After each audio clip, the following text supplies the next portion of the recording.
ഹദ്ദാദ് റാത്തീബ് എന്ന് പറയുന്നത്, റാത്തീബ് എന്ന് പറഞ്ഞാൽ പതിവായി ചെല്ലുന്ന സംഗതികളാണ്. അത് ഇമാമിങ്ങൾ നമുക്ക് പതിവായി ചെല്ലേണ്ട ദിക്റുകൾ ക്രോഡീകരിച്ചു തന്നു. ഒരു ദിവസം നമ്മൾ ചൊല്ലേണ്ട വളരെ പ്രധാനപ്പെട്ട ദിക്റുകൾ.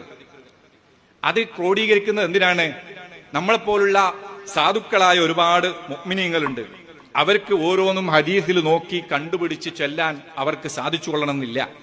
അതുകൊണ്ട് തന്നെ ഓരോ മഹലിലും ഓരോ നാട്ടിലുമുള്ള മുസ്ലിമീങ്ങൾ അവരുടെ ഈമാൻ വർദ്ധിക്കാൻ വേണ്ടി നബി സല്ലല്ലാഹു അലൈഹി വസല്ലം തങ്ങൾ പറഞ്ഞ പ്രധാനപ്പെട്ട ദിക്റുകൾ, ഒരുപാട് കാവലുകളാണ് ആ ദിക്ർ. പിശാചിൽ നിന്നുള്ള കാവലിന്റെ ദിക്റുകളുണ്ട്. അതുപോലെ ഒരുപാട് ഖൈറാത്തുകൾ അതിൽ ഉൾപ്പെട്ടിട്ടുണ്ടാകും. അത്തരം ദിക്റുകൾ നിങ്ങൾ ചൊല്ലണം. അതിന് നമുക്ക് ഇമാമിയങ്ങൾ ചെയ്തു തന്ന ഒരു വലിയ ഉപകാരമാണ് അത്തരം ഹദീസുകളിൽ നിന്ന് ക്രോഡീകരിച്ച ദിക്റുകൾ. അത് പതിവായി ചെല്ലണം എന്നതുകൊണ്ട് റാത്തീബ് എന്ന് പറയുന്നു.